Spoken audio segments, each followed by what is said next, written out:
Population-wise, Nevada is not one of the larger states, but arts-wise, we're really thriving. I'm Gwen Clancy for the Nevada Department of Cultural Affairs, and today on our program, we'll be celebrating the vitality of the arts in Nevada. You can see behind me that musicians and dancers are setting up for tonight's festivities at the annual Governor's Arts Awards.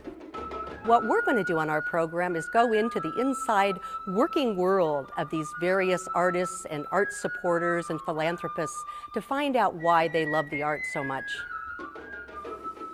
The Excellence in the Arts Award honors Nevada artists of exemplary merit who also have a strong commitment to their communities, fellow artists, and our youth.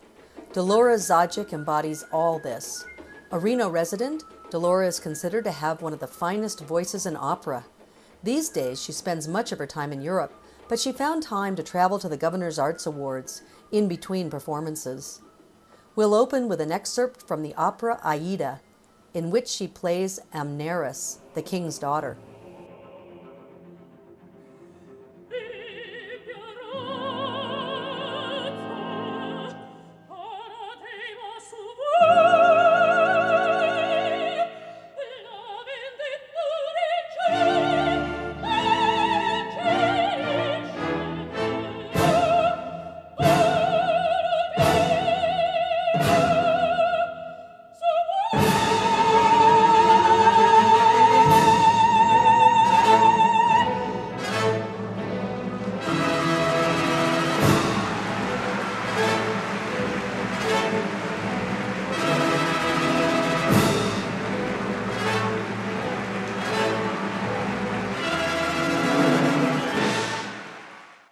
Debora Zajick is probably one of the most incredible artists that the state of Nevada has ever produced. There's nobody on earth like Debora. She's unique. That's not even disputed in the opera world. There's nobody else in her vocal category that parallels Debora. I met Debora Zajick in San Francisco. She was there as part of the Maryland program. And I was in the restroom getting changed into my tuxedo for a big concert. I overheard somebody in the female dressing room next to ours singing the Queen of the Night. That's the highest role written for soprano, clear up to high Fs. When I got out, I took a drink of water, lifted my head, and there was Debora standing right in front of me. And I said, "Who's in there singing Queen of the Night?" She said, "I did. If I don't have that high F, I certainly won't have my high C in Abel's aria." And that's astounding. No mezzo-soprano can even think of singing the Queen of the Night. That's how Debora warms up. That she came out of humble beginnings in Nevada, out of University of Nevada at Reno, through the Nevada Opera here at the Pioneer Center, that's just amazing.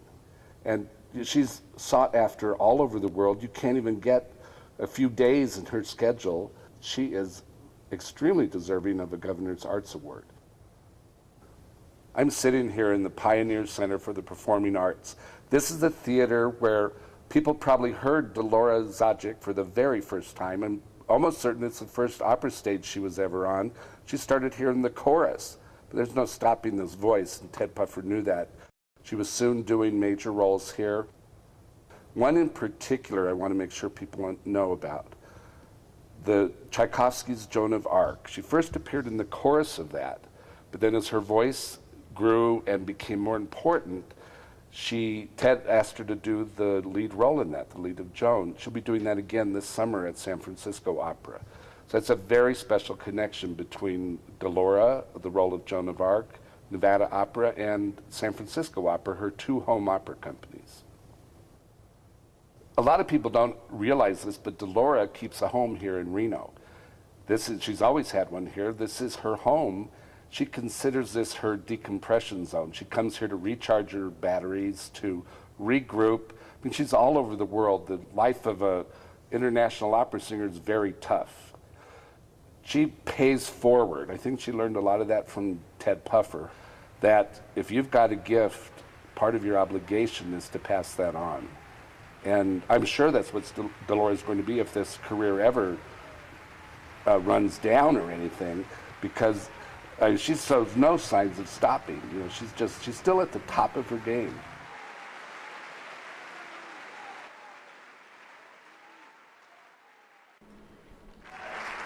The Excellence in Folk Arts Award celebrates artists who carry on a traditional art form from their cultural heritage.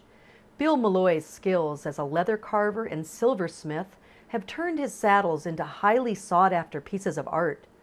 We caught up with him at his workshop in Washoe Valley, just north of Carson City. I'm back in the saddle again, out where a friend is a friend. When you build the saddle and you put your riggings and everything on it, everything has to be perfectly true. If they're not, you'll have a sore-backed horse or a saddle that doesn't fit the horse because of the way you've constructed it. You know, I grew up on a ranch and was always a cowboy, and we had a pack outfit where we made pack saddles and repaired our own saddles and did all that kind of work, so I was always interested in the saddle part of it. And when I got to carving leather and using the art in with it, it attracted me to it.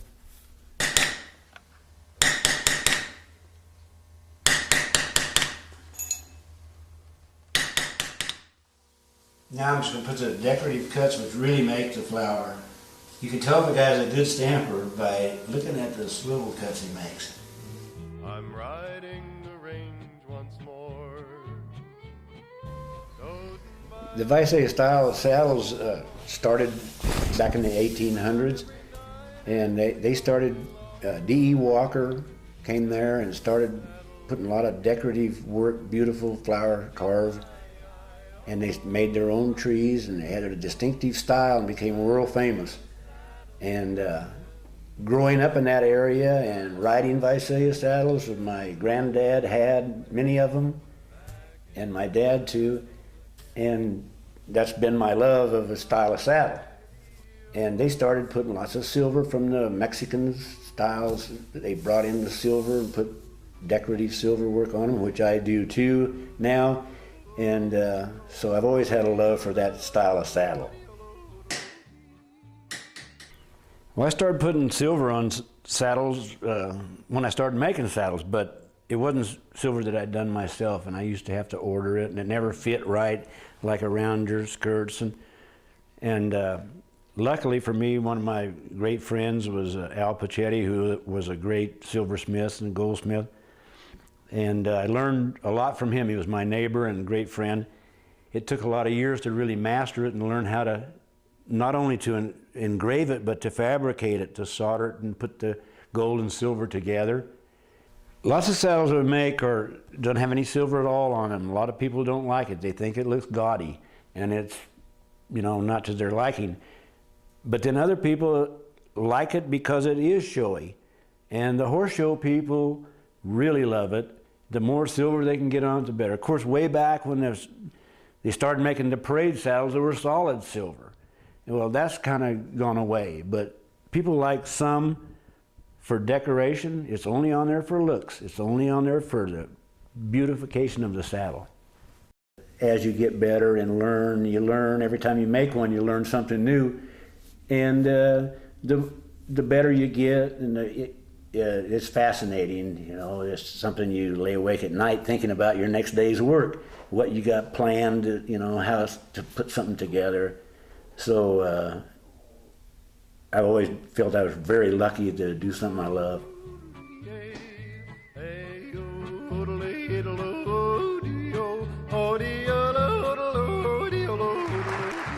The Arts and Education Award goes this year to Drs. Joan and Richard L. Megee of Las Vegas, who are dedicated to excellence in the classroom and who inspire their students by setting an example through their own musical achievements. We spoke with them at the Community College of Southern Nevada.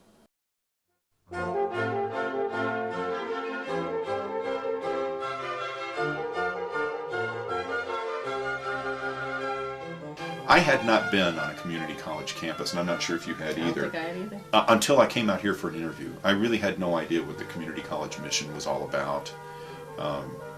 And since we've both been here, I think both of us, I can speak for Joan, have fallen in love with the type of students we get out here, the reasons they come back to school. It's a fun place to be, and it's all about teaching and learning, and we just really enjoy that. And you can really make a difference. You can change people's lives. on a day-to-day basis when you teach, because it expands their knowledge of what music can do for their lives, and then when they learn that, then they pass it on to their kids. We would require students to go to concerts, and they would drag some of their family members along kicking and screaming, and then they would all say, well, gee, I really liked it. I didn't think I would, but I really liked it, and I think we're going to go to more. So it's really, that's the fun part of teaching, is to really change their lives. We met at the University of Denver, where we were both freshman students in all of our beginning music classes piano together. class. Yeah. Beginning theory and history and piano, things like that. And then we moved here in '81 for probably only a couple of years or so, we thought, but 25 years later, here we are. Yeah, I wanted to work on the Las Vegas Strip, but I wasn't really sure where. In a hotel, in a band. I'm a trombone player, and it was there were a lot of funny stories going along with trying to get work. But I was very lucky. Within about 12 weeks of moving here, I got my first steady job at the MGM Grand, which is now Bally's, but in their star room there, playing with Dean Martin and Doc Severinsen and all these stars. It was so much fun. It was exactly what I was hoping for. And I was there for about 6 months. Then I got offered a job in a production show at the Tropicana, the Folies Bergère. And I leaped at that, because that really was steady work. And I was freelancing, playing with whoever happened to call and needed an oboe player. And then I also played with the Nevada Symphony Orchestra when they were in existence. And we did that for a while until after Dick was at the Trop for about 8 years, the Musicians Union had a strike going on against the hotels, who most in of them, 1989. right, Yeah. most of them decided to go with taped music instead of the live musicians, which was very problematic for the Musicians Union, of course. And that was in the summer of '89, and then we both got hired on. He was full-time, I was part-time at CCSN in the fall then of '89. And the music program did exist, so we were just kind of part of it. But together we put together the degree program and all these other things that went along with it. The distance education portion of what we do is very important. It provides the access to people that many times would not have access to any education at all. For disabled people, for people that live at a long distance, people who have many times 2 jobs, 3 kids, they can't get to campus. Single moms. At one point I heard that there were 80% of our distance education students were female. So it's a component of the population that we need to serve very desperately, and I think this reaches them and provides the access that's very much needed. With the Las Vegas Philharmonic, I'm an oboe player in the woodwind section. I've been with the Philharmonic since they started. We do classical series, we do the youth concerts that Dick conducts. We were really trying to get this orchestra started, and there was Hal Weller, the music director, and Susan and Andy Tompkins, and several other people around the community really worked very, very hard to get this orchestra off the ground. We wanted to have not only a very serious classical series to establish this orchestra as an ensemble with high artistic ideals, but also to have an educational component. And so right from the beginning we were planning educational outreach types of programs, and the orchestra is gelling in a way that I had thought when we started that this would take 20 years for the orchestra to sound the way it does right now. So I'm very, very pleased. We've been very lucky to have done what we've done, and to be nominated and then selected for an honor such as this is just extremely flattering.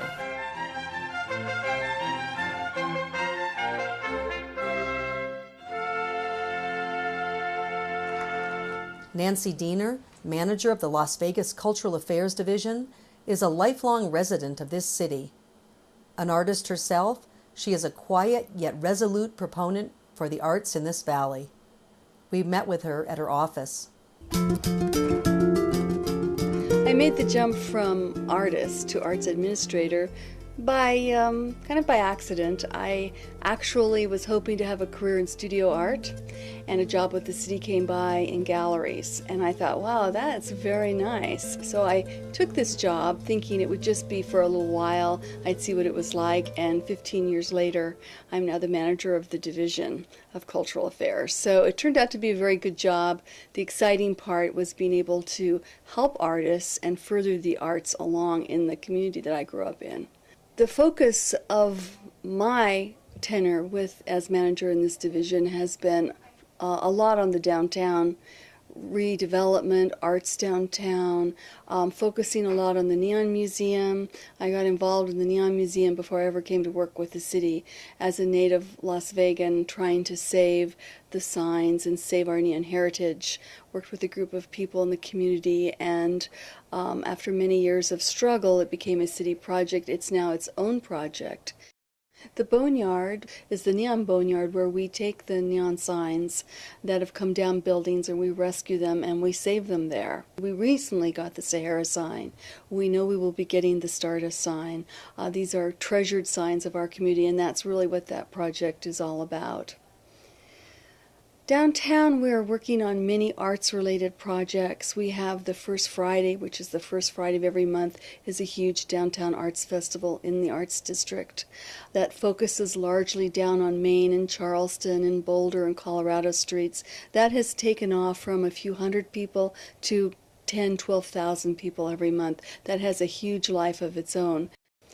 The other project that I work on particularly that has historic value to the community is the downtown post office. And it's an interesting segue into the Neon Museum, to the post office, to all of these historic preservation projects. I haven't really looked for them, but they've come across my desk and they tell a story of the community that I love and grew up in. And so I'm so eager and thrilled to be able to work on these projects. The downtown post office is currently mothballed, will be opened in approximately 2 years as a history museum. And it will be quite exciting for the local community and for visitors alike. So I'm still an artist, and I will always be an artist. And I think people who work as arts administrators are always artists at heart, whether they're dancers or actors or painters. You have to have that passion to be able to work in this field and do your job right.